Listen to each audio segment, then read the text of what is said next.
What up, Bulls Nation? We are here in Vegas, CHGO Bulls Summer League live. It is day 3 for us. The Bulls fared better, but still lost to the Kings yesterday. We're going to break it down. Solid bounce back game from Noa Essengue.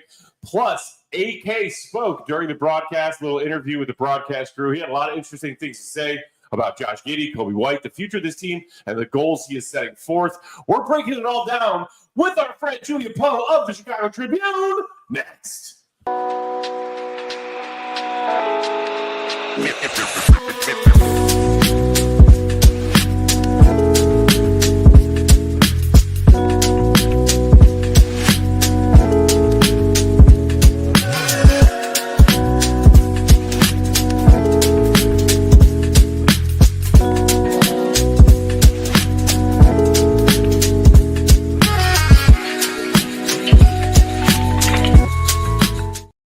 So. No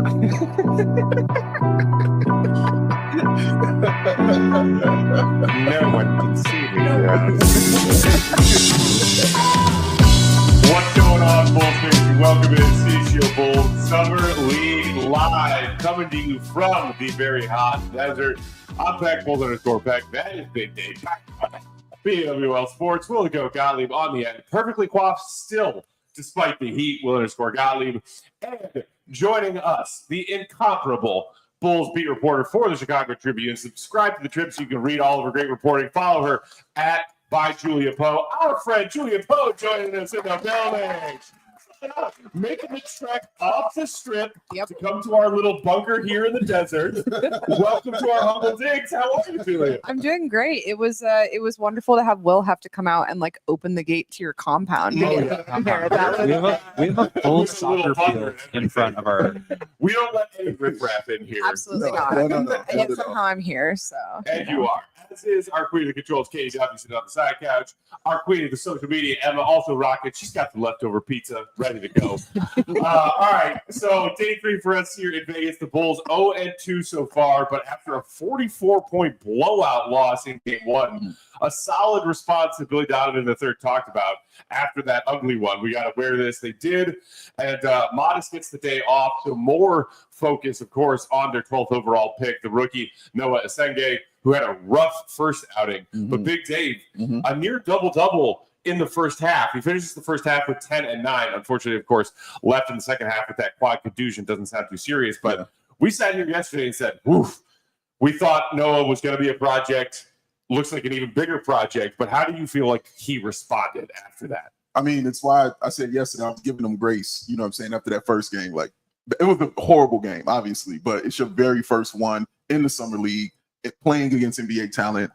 I'm going to give him grace on it. I expected him to be better in that second game.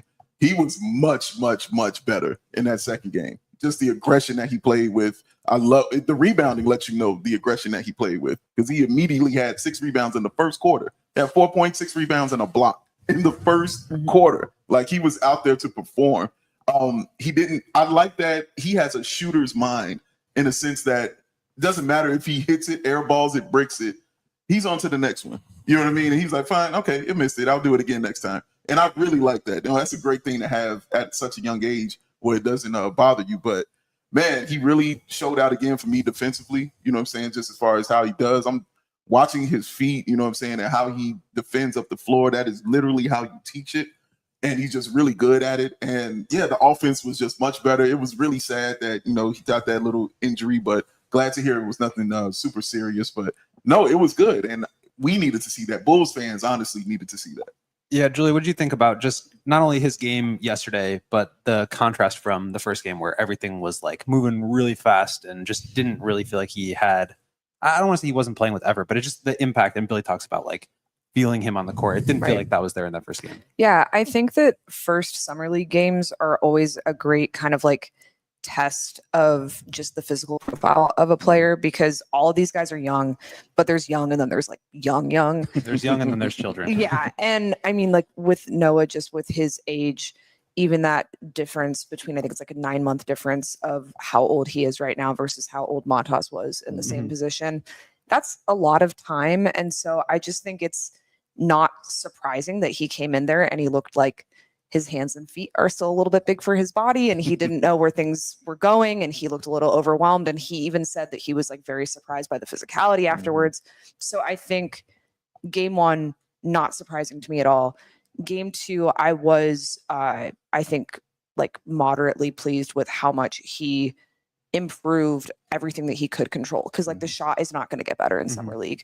There's a lot of pieces of like technical stuff in his game that's not going to get better in summer league, but all the things that could have gotten better, he improved. So I think that's a great sign. Yeah, definitely. I want to know what you feel about him defensively, because it wasn't like it got better, you know what I'm saying? But it felt like there was a switch in the confidence he was playing with, though, defensively. Where in the first one, he was just, oh, this is what I do. I know I'm good at it. I'm going to do it. Did you notice that as well?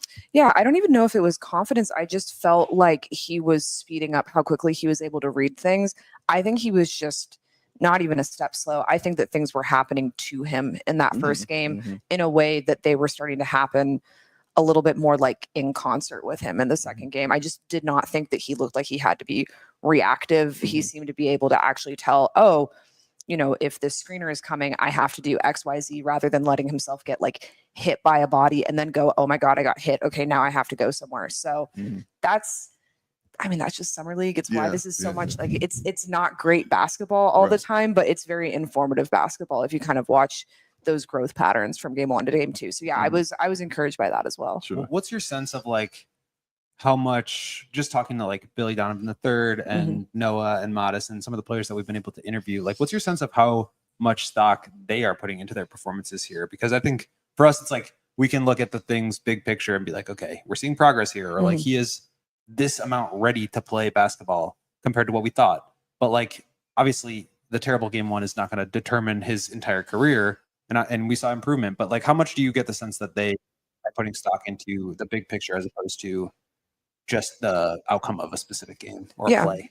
I don't know if it's necessarily, I think that summer league is going to be taken apart as like a package by the entire Bulls organization. I don't know necessarily if they're going to take that and be like, okay, this informs how ready he is to play at the start of the season. I think it's more like, okay, here is the entire package that we need to get him to work on. He has to go back to Paris and then move back and get fully moved in. And during that time, here's everything that we want him to work on before preseason.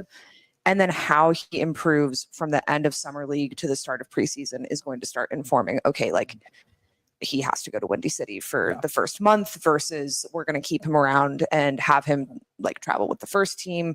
We've seen them kind of make all those decisions with Matas last year. And my full expectation is just whatever the timeline was for Matas, double it for Noah, just kind of given where he's at. I do feel like there's something to be said for the progress itself. Like he put himself into the game early. I felt like the last game, to your point, he just kind of like, I was saying the other day, like he wasn't just like a step behind. He was like a play or two behind. And that's like to be expected for an 18-year-old. I mean, he's going to be like a year younger than a lot of draft picks in next year's draft.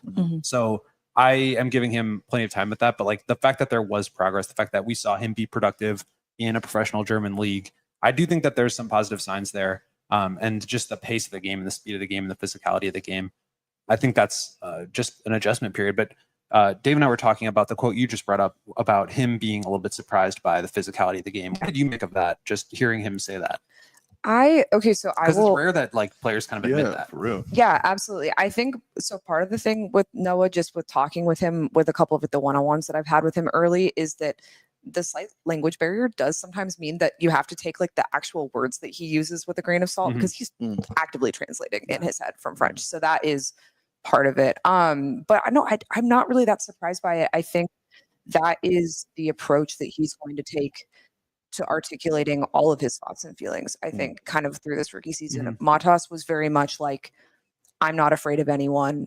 I'm going to be the best player ever. No one can take me. Love Matas that. was like almost like saying it so that he himself would believe it. I feel like Exactly. Like I think he does believe it, but like he was just speaking it into existence. Whereas Noah was like more kind of candid about like, yeah, I'm very skinny, guys. I think that like the talk is, so I don't think that that's super surprising. I think it's very reflective of what his personality is going to look like, because I think he is going to be a little bit more interior and a little bit more willing to actually voice some of those things where like Matas, if you ask him about oh, were you frustrated by this? Were you disappointed by this? Do you think that this was bad? He always is like going to up talk. And that's just kind of how he approaches like his own self-talk. Whereas Noah, I think, is a little bit more like he will admit those things. So that's not surprising, but I think it has more to do with just like difference in personality. Sorry to hijack, but I have one more. Just Sure. you mentioned the one-on-one that you did with him, and I wanted to give you a chance to talk about the behind the scenes of that interview and what you thought about him, and just kind of plug the story because I thought it was a really good feature. Yeah, Noah is a really interesting guy because, you know, he's 18, but everything that you hear from everyone that's working with him right now is how mature he is and how he feels like he's 23, 24, 25. And a lot of that is because of kind of his upbringing. He was raised in a family where it was basically just him, his mom, and his brother. And his mom's a math teacher. His brother is 5 years older, went off to school when he was, I believe, like only 14, 15. So Noah has been like kind of the man of the house for a bit. And then he went off to Germany when he was 16, which Germany to France is like, I did have to look that up. Germany to France is like being like, oh, I live in Missouri and I went to like Illinois. Yeah.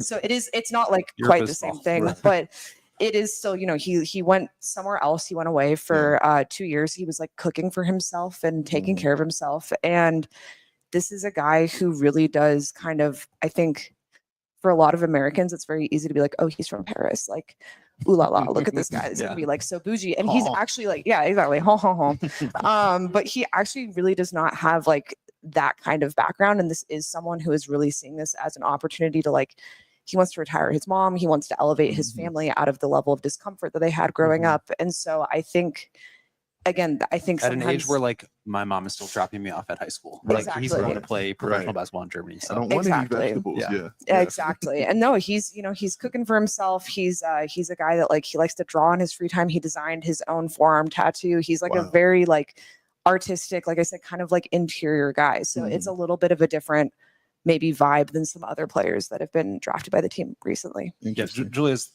just the best at features. So go check that one out in the Truly. Tribune. Like really good story. Thank you. There you go. Katie just threw it in the chat. And speaking of what else Katie threw in the chat is a poll, if you're hanging out with us on YouTube, how you are feeling as a Bulls fan about Noa Essengue through his first couple of games. Great, good, skeptical, or bad?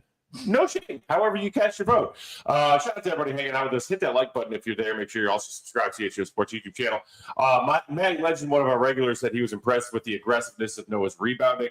Our guy Clem, French Bulls fan, saying, we said from the start Noah needs to improve his shooting. It'll take time. What he can bring straight away is what we saw last night, energy, rebounds, and defensive awareness. And I think, like, when you were talking about the way that the game was too fast and too physical for him in that first game, and that was part of what led to the 7 turnovers we saw. One of the things I liked about the way he bounced back yesterday, he kept that aggressiveness on the boards, but he lost a little bit of the frenetic energy that led to a lot of those turnovers. Like, don't try and do too much too soon. I know it's summer league, your first game after getting drafted as a lottery pick, you're trying to make a name for yourself. But like, you can have that aggressiveness on the boards while also just kind of taking a step back and realizing, like, what can I control right now? What can't I control? Yeah, there was only like a couple of times where you saw him like put the ball on the floor and he was like about to do too much. And one of them, he got off of it. He realized what was happening and he got off of it. A couple of them resulted in free throws. He was great getting to the line 7 times. That's like one of the, I think, most crucial indicators for him was like his free throw rate at Ulm was like incredible for a guy who's that skinny, who doesn't really handle the ball, finds a way to get contact and draw fouls, which is really impressive. And the rebounding, like he just immediately got 2 offensive rebounds in the first couple of minutes, grabbed another one, had a tip in. And I feel like he just kind of settled after that. And that was a big step forward for him after having a bad game to find a way to insert himself, give himself a little bit of confidence, and then just go from there. So obviously he played well in the first half, and then we didn't mention it yet, but left in the third quarter early on. I thought he like stepped on someone's foot, but I think he ended up banging knees and was out for the remainder of the game with a knee contusion. Am I getting that right? Yep. Quad. Yeah. I still can't tell if he got a knee to the quad or a knee to the knee, but he took a knee to something. But it sounds like just day to day, and that I would not be surprised if he is back on Monday. Yeah. No, I was really impressed. I think also watching him go coast to coast, like he's awesome in transition, but watching him handle the ball going coast to coast, it was like in 3 dribbles, he was at the rim. And just, I didn't realize how long the strides were on him, but even doing that and then hitting him with the Euro step, like you could just really see the comfort he has when he's in transition. When he's bringing it up and trying to create, it's not really the same yet Yep. for him. I'm sure they want to get to that level, but just seeing that he does have that comfort and confidence handling the ball in transition was good for me because he was getting it ripped up every single time down the floor in that first game. So They're just that taking was away. impressive. Yeah. Shout out to Felipe Cruz in the chat. He said, "Let's go Bulls, I believe," from Sao Paulo, Brazil. AK is getting global with his burners, you guys. Look at that. I'm just kidding. Much love to you, Felipe. Thanks for tuning in. So, 2 games in, we'll see. We're still waiting on an update, right? As far as Noah and whether or not he's going to be available to play tomorrow. And Modest, yeah. And Modest, who said after their game 1 on Friday, I'll play it Monday. Obviously, if it's up to Modest, dude, he did not sit down during that entire game. Yeah, he did not. He wanted to play yesterday. He had his own personal party. Let's hope that, it was just a minor, I believe they called it a quad contusion when they officially announced that he would not return mid-game last night. It would be a shame if we just saw those 2 games, especially considering the second one was so much better than the first. Yeah. So let's all cross our fingers and hope we get to see some more of Noa Essengue here in Summer League. And speaking of which, we're going to dive a little bit deeper and break down the different parts of Noah's game with something we do out here in Vegas called Heat Index. His work on the glass, his shooting, all aspects of his game, drawing fouls. We're going to break it down and grade it out from a gradient scale of how freaking hot it is out here. I'm sweating. Sweating inside in the air conditioning. But before we do that, let's read some ads, shall we? Hit that like button. Make sure you subscribe to that CHGO Sports YouTube channel. Tune in to some ads. We'll be right back with some more deep dive on Noah, plus breaking down AK's interview from the broadcast yesterday.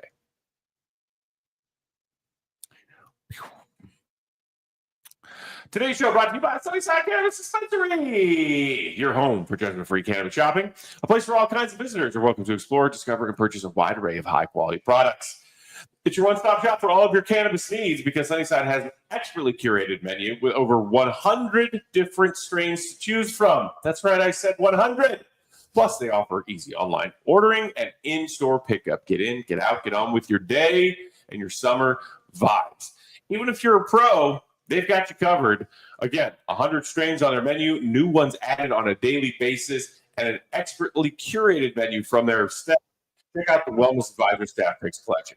Visit Sunnyside.shop and right by every day, including 50% off your first 3 online purchases, and a promo code HICHGO at checkout to qualify. Exclusions apply. Sunnyside Cannabis Dispensary, Bright Buys every day, only for 21 and older and Illinois Met card holders. And for you existing customers, returning customers, they got something for you too. What? Promo code CHGO50 will get you 50% off one Cresco Labs brand For real? item. Oh, that's real, Dave. Oh, that's real time. Mm-hmm. I never lie. It's not what you do.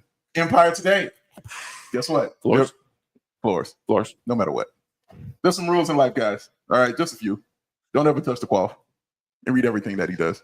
Read every single thing Julia Poe does. Don't touch Matt's back. Leave him alone. Bring him a beer. And don't get bit. Don't get that biff, y'all. Do not go to that big box store, see that 16-year-old standing in the flooring department, knowing he was working in plumbing. He's over there want to ask you some questions. Ask him questions. He's confused. He runs away. And he wants to go to Vegas, but he can't because he gets lost. Because he's 16. Don't get bit, y'all. Empire Today is what you need. Clear upfront pricing, that all-inclusive pricing, plus you can schedule installation as soon as the next day. There are flooring experts, dedicated flooring professionals whose focus is on flooring every single day of the week. You can schedule a free in-home estimate today because some things are just better at home. CHGO listeners, you can receive a $350 discount using this promo code CHGO. You heard me right. $350 discount. CHGO is the promo code. Restrictions apply. Visit empiretoday.com/CHGO for full details. A 580 to 300 bet Empire Today. Boom. Well, I know maybe you're going to toss it to Julia. Julia, how's your Empire jingle? Like, do you have like? I don't know if I have one. I don't know if I have one yet. I wasn't told to prep this. You guys We'll gotta get give it me a ready for heads next up. time. Yeah. It's true. I'll work on it. I'll work on some harmonies for you guys. I'm gonna really come in and hit that like alto. It's gonna be really, really good. I wonder when the last time somebody was named Biff was. That's such a 1950s name, I feel like. It is. Number the 16-year-olds. salesman, I think is the That last was time. Biff is 16 working at the big box store. Yeah. Noa Yeah. Essengue is 16 going to play for Old Man. Not the same. Not the same. But he's saying 16. I was like, I was picturing Noah. Good basketball player. working in the porn department. We're rolling along at CHGO Bulls live, covering Summer League in Las Vegas. Peck, Big Dave Goat, and of course our guest, the one and only Julia Poe of the Chicago Tribune. All right, guys. So let's dive a little bit deeper into what we've seen from Noah in these first two games. Bulls fans, obviously, a lot riding on this 12th pick. We've also seen some action from other players that were kind of in that zone of mid to late lottery. I've seen a lot of Bulls fans lamenting passing on Carter Bryant, who has looked solid, especially on the defensive end through these first couple of games. But so, hey, the pick is the pick. Noah is our guy. Let's dive a little bit deeper with what we're calling the heat index out here in Vegas, a gradient scale of what we've seen from different parts of his game. Katie, if you want to toss that up. And where do we want to start? Let's start somewhere positive. Okay. Rebounding? Yeah.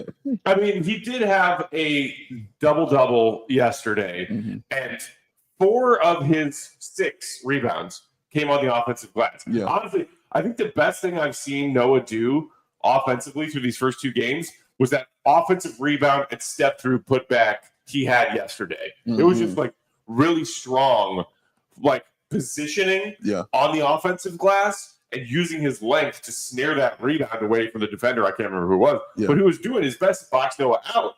But as lanky, or dare I say, no offense, scrawny as Noah is, he still has some instincts to get positioning on the glass. Yeah. And that was one of his 4 offensive rebounds. Like, I think that's one of the things I've been most impressed by so far. And that's what's impressive to me is a guy that skinny, getting that many rebounds in the way that he did. It wasn't a physical thing that he did. Like, it was just really fluid and kind of smooth how he was in there. It was watching him use his IQ to kind of do that. If you watch all the great rebounders, they can do the physicality, but most of them have a real smoothness. It's the Dennis Rodman. Exactly. You know, I'm going to whatever, however you want to do it. But they can get physical, but that came kind of later on.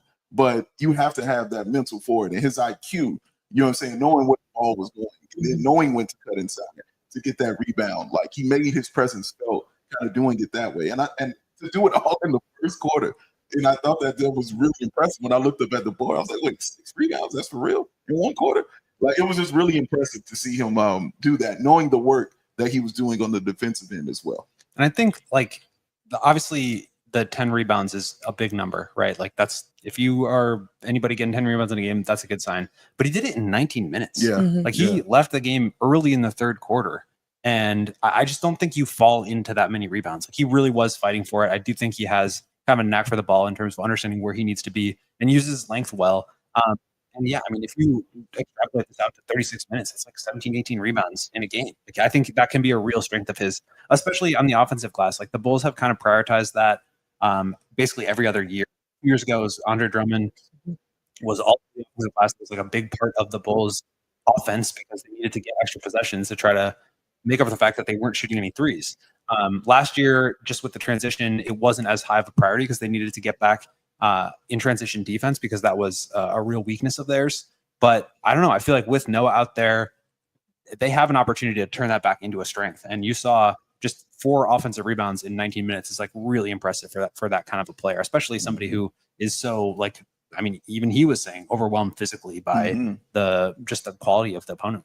And offensive rebounding too is an area where someone who is undersized or young and kind of still growing into that body, that is somewhere that you can excel even if you are kind of struggling with other physical aspects, because so much of it is not like, it's not you boxing your man out, it's not you necessarily muscling through someone, it's knowing, okay, I'm here, they're there, the shot's going, here's where I need to go. And so I think that's, again, when you talk about like controlling what he actually can fix in this week of Summer League, that I think was like probably one of the things that stood out the most to me. Yeah, and offensive rebounding too. That's just like a different skill than defensive rebounding. Yeah, so maybe did we separate those out? I can't remember. We could talk about the other one. Yes, we did. So we gave him, on the scale of blue to fire emoji, the scale consisting of we also just found out I can apparently not see the difference between the colors. We got to make some. So we have a blue, we have a yellow, we have a orange, we have a red, and we have a fire emoji. So that's the scale. And we gave him a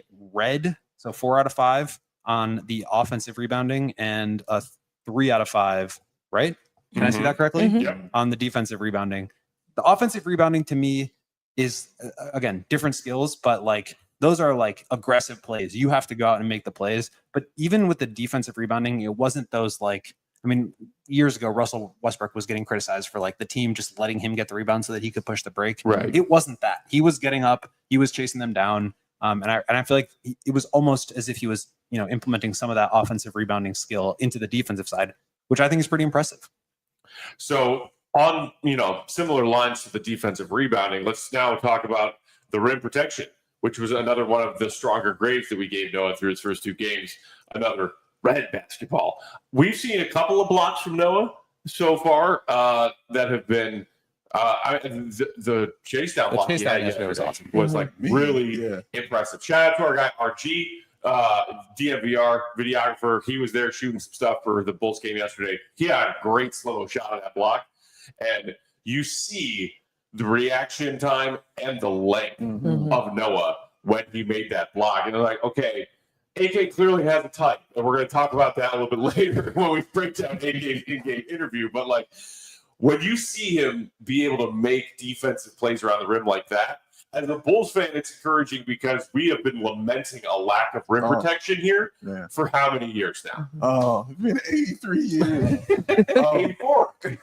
It's been a long time. No, seeing that, in addition to everything that he did well in that game, but seeing that, knowing that that's what he does well, man, honestly, my brain said, I was like, this is really, really good and impressive, man. Like knowing you play good on defense and that's what you can hang your hat on, but then actually seeing it in action and knowing that the chase down blocks are a part of it. So it could be a guy who's just good defensively and bodying you up, getting to the man on both sides. Could be like an Alex Caruso or something like that. But knowing that aspect of it too, that I can wipe this away as well if we're down 4 and the team steals the ball and they go out in transition and try to score, and he's running with them, I got a good chance that he's going to reject that and get the ball and bring that momentum back on the other side of the floor. So that's how my brain was working when I saw that. Just really great and a good thing to have for a young man who has such a off game in that first one. Yeah, and there's different types of shot blocking. Like the chase down, like LeBron James, chase down artist stuff is awesome, and that's just like see ball, go get ball, and that's a valuable skill. But I also thought there were some plays there where he like contested with verticality, like got somebody to dump off to the other block, and then he like rotated over there and altered that shot too. So I think, as we'll talk about with like the awareness and IQ section, I think it's still moving pretty fast around him, but the fact that he's able to make some of these plays I thought was really impressive. And I think it's really cool, like listening to both of you all, like you have brilliant basketball minds and you can break stuff down, for people that they might not have seen. But what's great is when fans can see 2 + 2 = 4. You know what I mean? When they can just see it simply and say, "Oh, I know that." That's not good. just like, "Oh, that guy's a good scheme." Right. Defender. No, me. he's long. Right. And he got there. He blocked the shot. You know what I'm saying? Where a guy was trying to score. So that's also an awesome thing. And so from rim protection to perimeter defense, we graded Noah just a middle of the road orange basketball, so 3 out of 5. I've seen some stuff I like from him. His footwork, at least as far as just being an 18-year-old, still very, very young. His lateral movement when he's trying to, and even a couple of times picking guys up full court in these first couple of games. Obviously, there's still some work to be done, but I don't know about you, Julia, what you've seen from Noah and his, mobility when he's trying to guard, smaller guys, quicker guys around the perimeter. I'm encouraged while also knowing there's work to do when it comes to his footwork around the perimeter. Yeah, his lateral mobility is probably a little bit further off than maybe like Matas was, for instance, at this time last year. But again, going back to the physical profile thing, once I saw how he moved around other summer league players, I was like, that's completely fine. He literally just needs to get more comfortable at the height that he's at right now and get a little bit more time playing at this speed. And I think that will be fine. I think like middle of the road is very fair. There were a few plays actually in that first game in the second half where he started getting into passing lanes a little bit more, started getting a little bit more disruptive, where I was like, okay, that at least is starting to slow down for him. I think the big question for him, he's been billed as being switchable 1 to 5, which is obviously mostly buzzword whenever anyone says that. Like Alex Caruso can switch 1 to 5, and that's like, I don't know, him, Drew Holiday, and like no one else, basically. Like that's a really hard thing to ask anyone to do. But I do think that just being able to, like you said, improve that footwork is going to be important. I think that's going to be a work in progress. I think it's probably going to be one of those things that you're going to see him maybe get the short leash and get pulled out of games by Billy Donovan over it throughout this rookie season. And I think you just have to like not be worried about that. It's going to be really normal growing pains. Project. Yeah. All right, moving through our heat index grades for Noah. It kind of goes along with some of the stuff on the defensive end that we're talking about, awareness and IQ. We gave him another middle of the road pack, a grade there with the Orange basketball, because I've seen good and bad as far as evidence of his awareness, because I've seen him make some pretty heads up, quick reaction plays when he's playing on the weak side defensively. Some help defense situations, as you were just saying, Julia, getting his hands to passing lanes. And then as you were talking about early on, we also have seen, especially in game 1, some examples of him being totally lost out there. So it's kind of hard to, that's probably why we ended up in the middle, because I've seen examples of both sides of the spectrum of wow, that was a really heads up play that Noah just made. And then also where was Noah's head on that? Yeah, I know we need to go to break here shortly, but I feel like overall there's points in the game where he feels really locked in, and then there's points where it seems like he either loses attention or just is a step behind. I think in particular, getting over screens is going to be a challenge for him, just because he's so long, and it's hard to fight through those. But I feel like I've seen enough there in terms of the groundwork where you feel confident that he's going to at least improve to being slightly above average, and then you get some of those highlight reel blocks in there, or defensive deflections, whatever it may be, and that kind of elevates him up a little bit too. So I think there's some real groundwork there. I don't feel like it was really great yet, but you saw some of what he can be, and I think that's kind of what you're looking for in summer league. Absolutely. And some blue basketballs for the 3-point shooting. Come on, we know that the shot is a work in progress. Yeah, he collectively is 1 of 7 through 2 games. He was 1 of 3 on Friday. He was 0 of 4 yesterday, including a couple of air balls, a couple of ugly looking shots. One of the air balls did just graze the bottom of the net and find its way to, was it Laughlin's hands? One of his teammates, it was a pass. Yeah. It was an assist and an air ball. I don't know how worried people are about the shot, and just let's hope. And then of course, I don't want to dive into the whole they fired Peter Patton. We all know what It's so bad right now that I'm not worried, if that makes sense. Yeah. Makes sense. That's an all-time quote, David. Come all the way back around. For real. Horseshoe theory. We shall see how he develops that 3-point shot. But I agree. After 2 games, I feel better after game 2 than I did after game 1. I can definitely say that. All right, with that, let's knock out our second couple of ads. When we come back, we're going to dive into what we heard from Bulls VP Arturas Karnisovas in that in-game interview he did with the broadcast crew.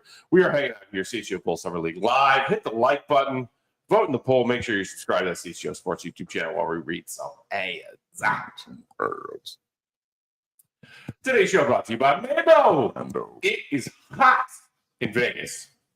I might run out of my Mando because I've been applying it regularly. You need deodorant you can rely on, especially in this Vegas heat, and that means you need some Mando. What separates Mando from the other deodorants? It is a whole body deodorant. That means it's safe to use anywhere on your body. And forgive me, Julia, ahead of time, but this is the script. It means you can use it in your pits, of course, but also in your thigh folds, in your belly buttons, in your butt crack, even your feet. That's right.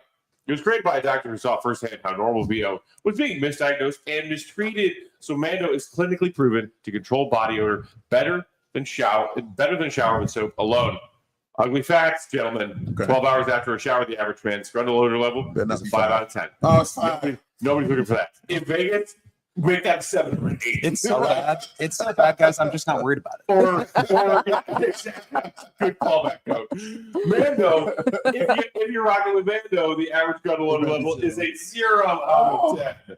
So take advantage of that Mando starter pack and get 20% off your Mando starter pack with the solid stick deodorant, the cream tube deodorant, 2 free products of your choice. They also have mini body wash and deodorant wipes. Use promo code CHGO at shopmando.com when you're checking out to take advantage of that 20% off site-wide offer plus free shipping.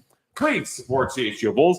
Tell them we sent you there. Smell fresher, stay dry, and boost your confidence from head to toe with Mando.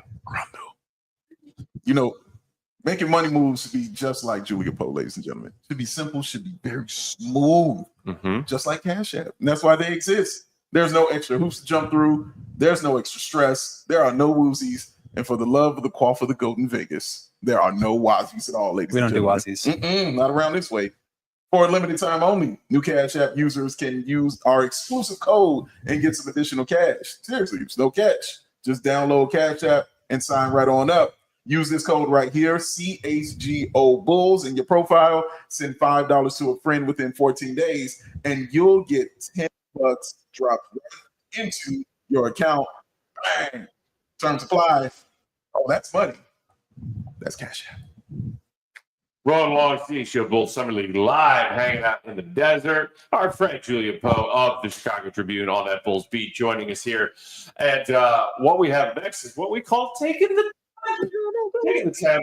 Is the segment brought to you by our friends at Four Seasons Heating, Air Conditioning, Plumbing, and Electric. They are trusted local experts for all of those things in and around your home. Visit fourseasonsheatingcooling.com for all of their special offers and money saving coupons. That's fourseasonsheatingcooling.com. And taking the temp was AK.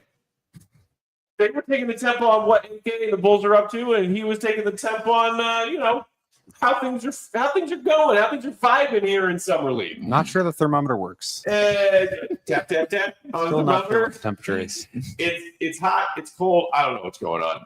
But so taking the temp on what AK has to say, because as Bulls fans, we know we don't get that very often, maybe a few times a year. And it was Mark Eversley, the GM, who spoke on draft night. So we did hear from AK at his season-ending press conference many months ago, but have not heard from him since. So he joined the broadcast crew during the Bulls-Kings game yesterday, and we heard a lot of familiar things. We heard the phrase "last 30 games." Shout out to our pal Patrick Norton back in Chicago. We heard we finished 15-5. Another classic. It's the new 14-9 or whatever. What's the Greatest hits. That one went platinum. Yeah. He said that they are in transition. Didn't use the R word. Nope. We're in transition, trying to build around this young core, trying to add in the draft to free agency. We'll see what we do next year. Julia, what stood out to you listening to AK answer those questions for the broadcast crew? Well, besides the fact that if I have to hear 15-5 touted one more time, I mean, that one frustrates me a lot because it's, especially when we're working about like writing about this, it's really difficult every time that gets brought up to like succinctly articulate to the reader how much that doesn't matter, because there's like so many different reasons why it doesn't. And quite frankly, an executive does and should know that. I think it's a really like fair thing to bring up if you're in like a end of your performance review and you're trying to get your boss to like extend you or something like that. But I just don't think it needs to be like publicly brought up anymore. And I don't really understand It's why like almost insulting. it's not even fair, I think, to the team itself, which like I think we've talked about a lot, like the buy-in that team showed last year, the individuals, like the group as a whole.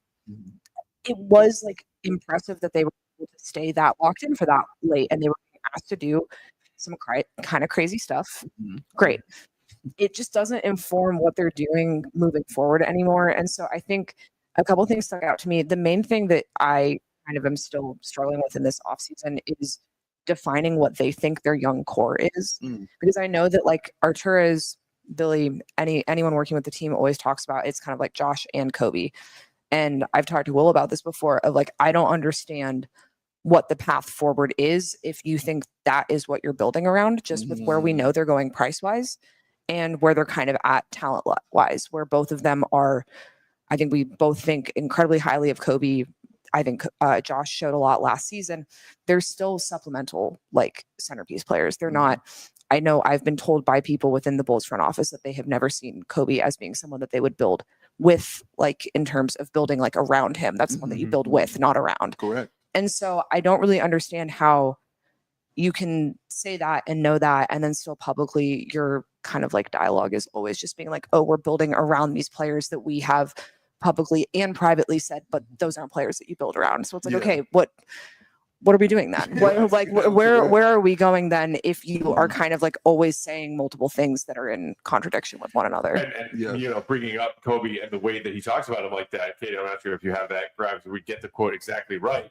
He was asked about the future of this team and Coby and Josh, you know, because the broadcast crew was like, well, Josh is obviously a restricted free agent, Coby up for an extension. AK said about Giddey and Coby, yes, we love them both. There's ongoing conversations. It's just a part of the process. Hopefully we'll see them both for a long time in Chicago.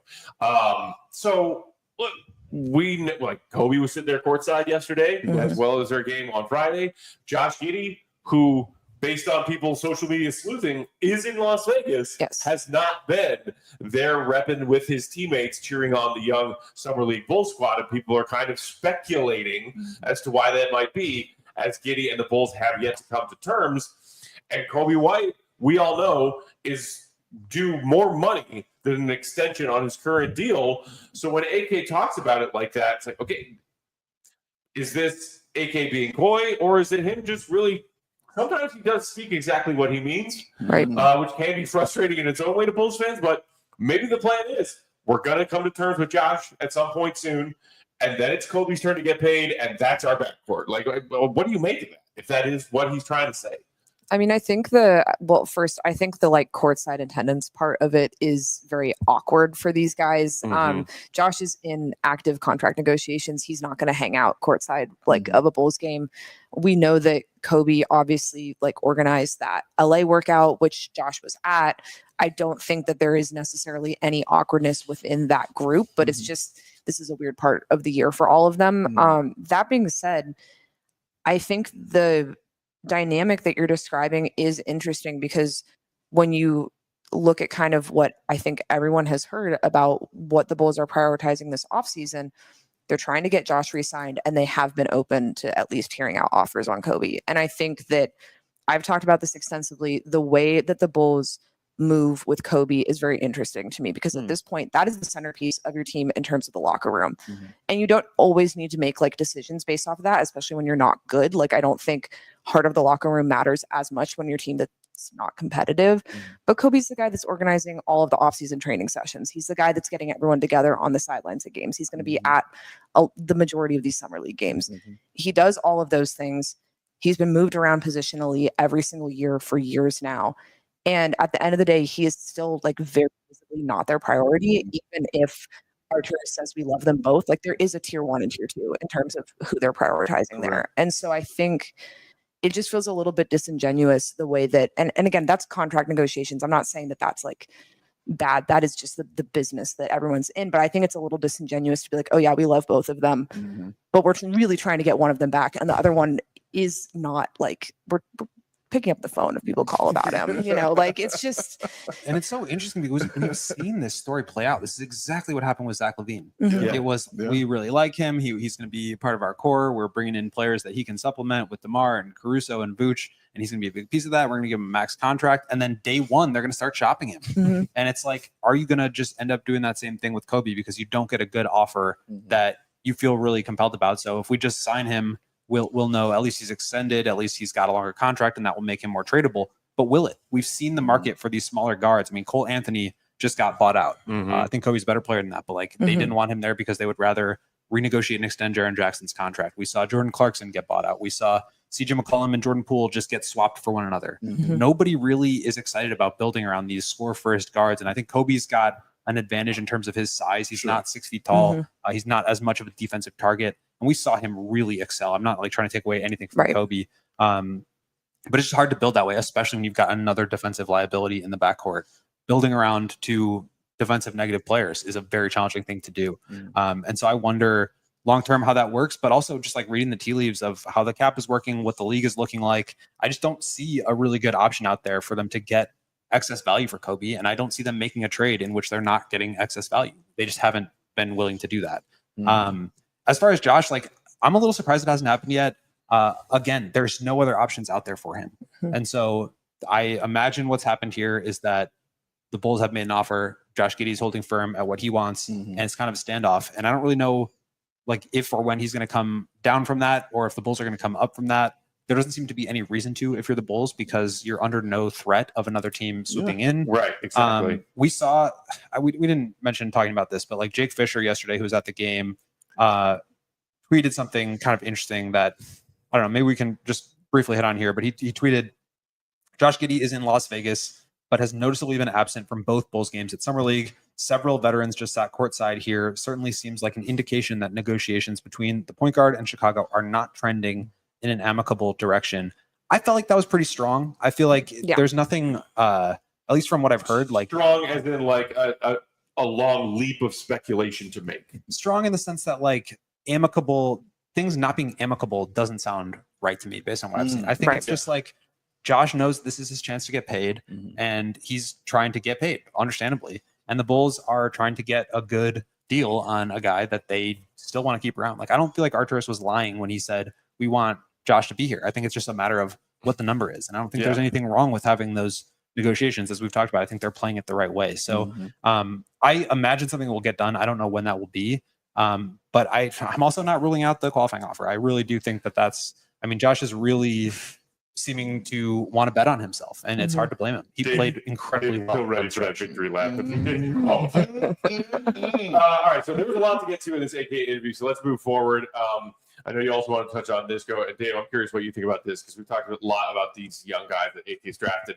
He was asked about his previous two late lottery picks, being Modest Buzelis and Noa Essengue, both here on the Summer League roster. And Katie, if you want to throw that quote up, AK said, "It's versatile wing swings, long, athletic. Those are the kinds of profiles that we're looking for. Looking at this year's playoffs, it's all about athleticism, length, skinny dudes." That's right. AK said skinny dudes. Mobile, versatile in terms of defensively. They can switch on you. So that's the profile we're looking for. Big Dave.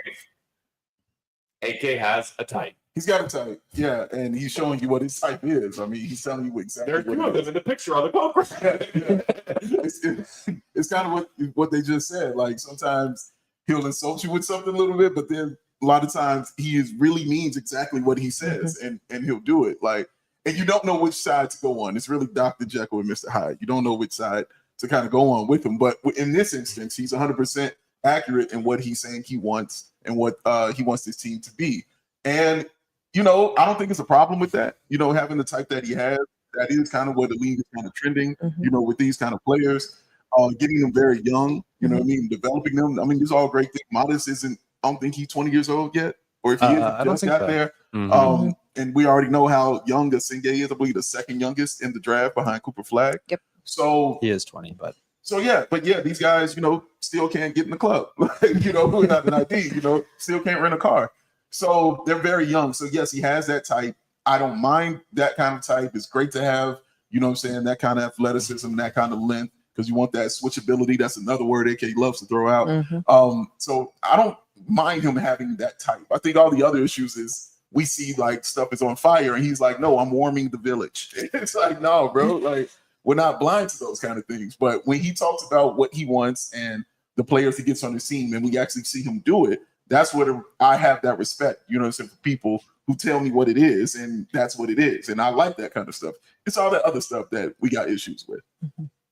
Yeah, and I think, you know, the length and switchability thing, we talked about it with the defense. Like, if you have those kind of guys, it just opens up a world of possibilities as far as what you can build, especially with a center that, you know, the Bulls don't have a long-term center right now. But like, we know that their brand of center is not the rim roller, rim protector type. They had opportunities to trade up for Malwatch. They didn't take it. They traded away Daniel Gafford. They could have taken Johan Berenger. They didn't do that. They're not interested in that kind of a player. And typically when you are interested in a playmaking floor spacing center, those come with defensive limitations. And so having two guys like Modest and Noah who can, you know, switch around, run around the perimeter, defend the rim, make plays on that end, you know, defensive disruption type of stuff, that really helps make up for some of that. And so I thought that this quote was one of the few times where we actually got a little bit of a peek behind the curtain as far as like we see what type of player AK likes, but it's interesting to hear him actually say it and what he's trying to build and what he's basing that off of. He just talked about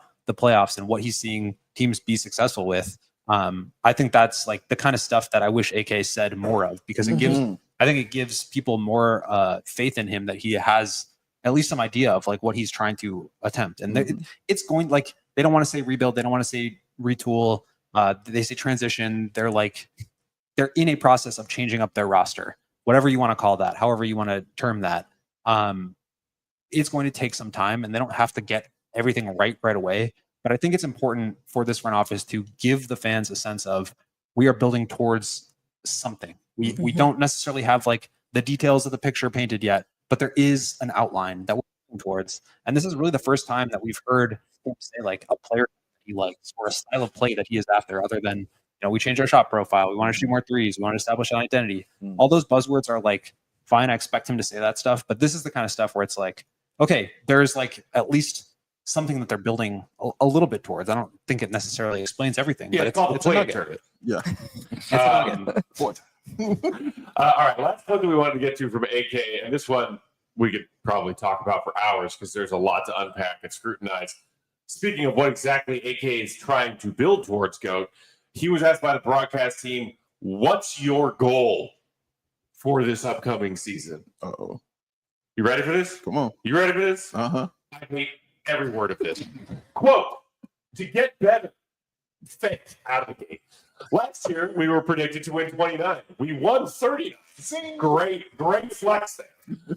So we just try to take small steps forward while our guys are developing and getting better, and keep on adding additional things in draft and free agency. Going into 2026 summer, we have flexibility in terms of salary and cap, less than you did before Trey Jones and Isaac Okoro. So we're going to have to make decisions during that time. AK, goals. To get better, it's just not a fan. It's him picking up the bar from its low position, making sure it's still a bar, and then placing it back down on the floor where it's the lowest of bar. What's your...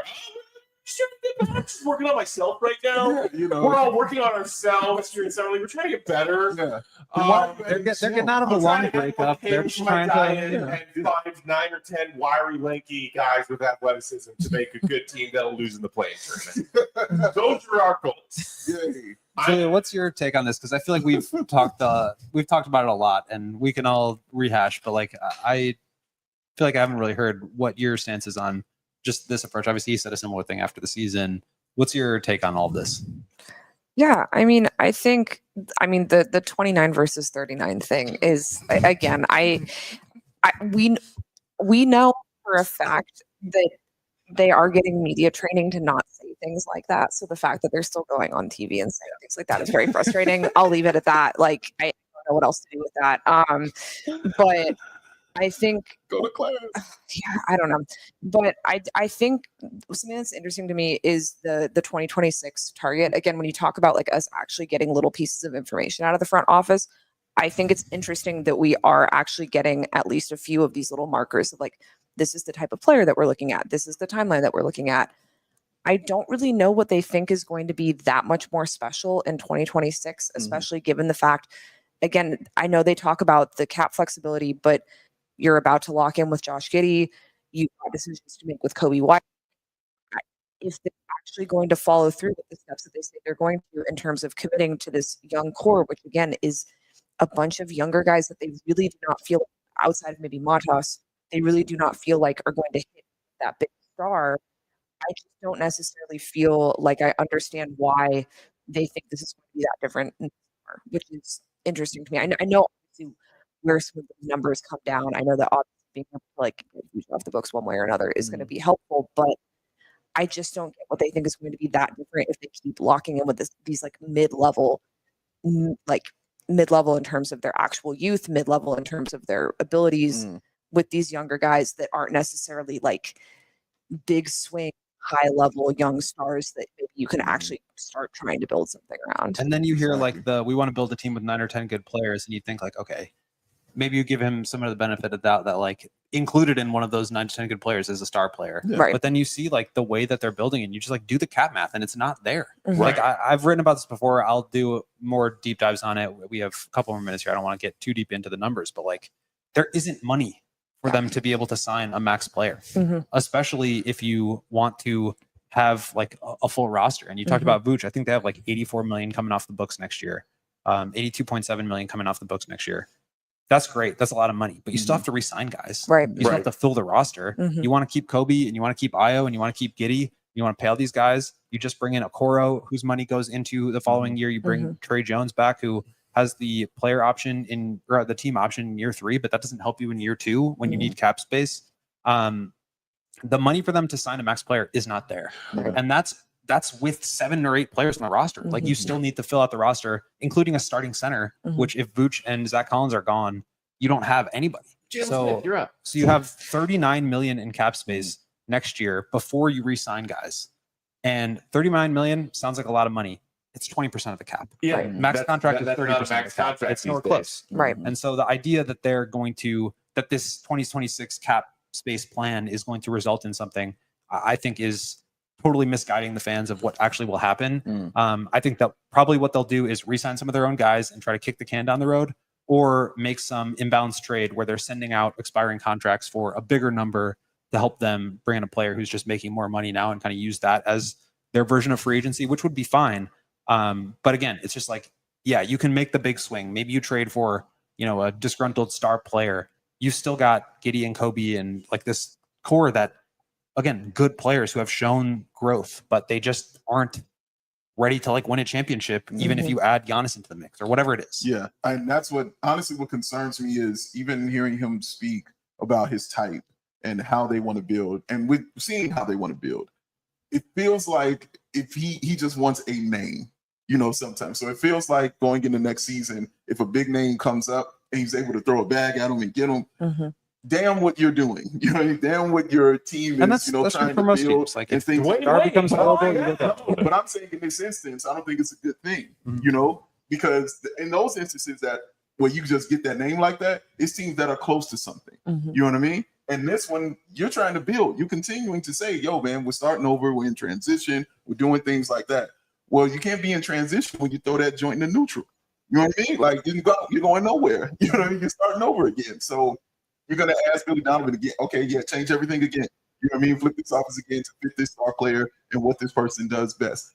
And we might make the playoffs, and then we'll go home. So that's what scares me most of anything, is that he will get someone that doesn't truly fit with what they're trying to do here. And they have to get someone that actually fits with what they're trying to do here. I'm not saying they have to play the same style or anything like that, but they have to fit in. You know what I mean? And it feels like he values the name sometimes more so than the fit. Well, and to the fit point, I don't know if I'm convinced that the Josh Giddey, Coby White duo makes sense if you are trying to take that approach of we bring a star in and we see what we can do from there. I look at that and that just feels like clutter to me. Like the way, and I don't think that there's I'm not suggesting that there's any friction there. I think they like playing together. I think when it's just them in kind of this like vacuum where it's the two of them and Matas kind of like doing their thing, I think that works. But the way that Josh Giddey plays, the way that Coby White plays, the amount that to get their productivity levels, they have to have the ball in their hands. Once you add in like a genuine bona fide star, I don't get what that looks like. And that's nothing against them. I think both of them, like if you split them up and take them somewhere else, could be really productive on a good team. But I think that if that's the kind of like malleability that they're looking for this roster to have, I do not see how you accomplish that by saying, no, we're going to commit to Josh and Coby like long term. I just 1,000%, because Great you look point. at even just like the players they're drafting, let's give them the grace that like Coby, Modest, Noah, and Josh are foundational 4 pieces. That's your 1, 2, 3, 4, right? There's a lot of grace. Josh, Shout out Coby, Joa. Noah, and Modest is your 1, 2, 3, 4. So you're looking at a star center. Like, is Jokic available? Like these guys, like, Go get him. with $40 million of cap space, Yeah, he's going to be a $65 million a year player. Like that, they're just not doing that. So I don't even think that the star part is part of it anymore. I thought that before they committed some of this money, and maybe they are able to open up some more money. If you can get off Patrick, that would probably require giving up an asset to do.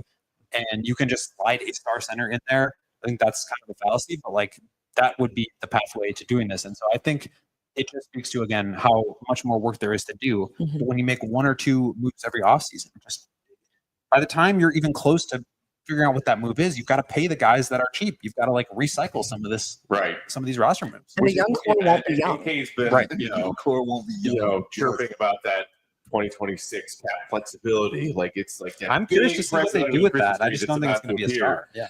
And, shout out to one of our regular shiny pigeon in the chat. Said stars rarely move in free agency anymore. Accurate.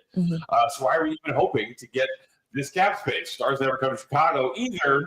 So even more reason to call BS on that tactic. There's the plenty other you can do. Like you're bragging about having cap space. We've already done some quick math to prove with various cap holds on guys you say you want to keep. Josh Giddey's contract.